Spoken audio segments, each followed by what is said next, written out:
Merci, Monsieur le Président, Monsieur le Ministre, Monsieur le rapporteur, chers collègues.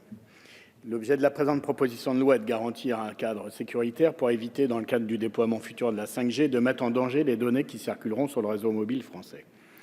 Comme nous le savons, la 5G opère une véritable rupture technologique au service du développement de ce qu'il est convenu de nommer l'Internet des objets.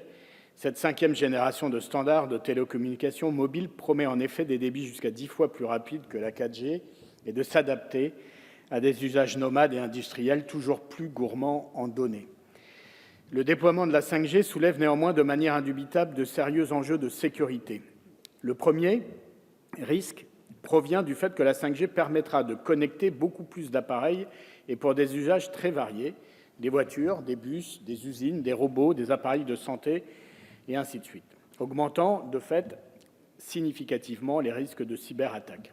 Le second risque tient à ce que la 5G décentralise des fonctions essentielles comme le routage ou la mise en communication aujourd'hui gérée au niveau du cœur du réseau. Si le but est d'abaisser les temps de latence et favoriser les usages en temps réel, le risque est de multiplier autant que les antennes relais les points d'accès aux hackers potentiels. Face à de tels risques, le texte qui nous est présenté ne propose au fond que de créer un régime d'autorisation préalable dans le but de préserver les intérêts de la défense et de la sécurité nationale.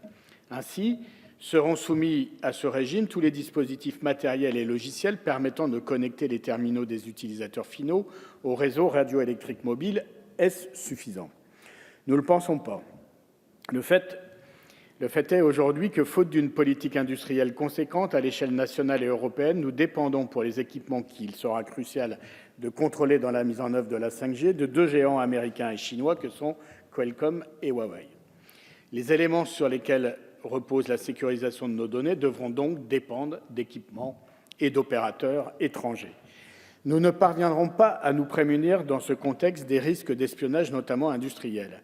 Le régime d'autorisation que vous prévoyez menace de n'être finalement qu'un rempart de papier. La 5G est prometteuse, mais sa mise en œuvre exige des précautions qui sont aujourd'hui les grandes absentes, selon nous, du projet de loi. Parmi ces précautions devraient également, selon nous, figurer les interrogations sur l'impact sanitaire et environnemental du déploiement de la 5G. S'il n'est pas formellement établi que les effets thermiques des champs électromagnétiques ont des incidences notables sur la santé, l'Organisation mondiale de la santé juge néanmoins nécessaire de prolonger les investigations. La question écologique suscite moins d'interrogations.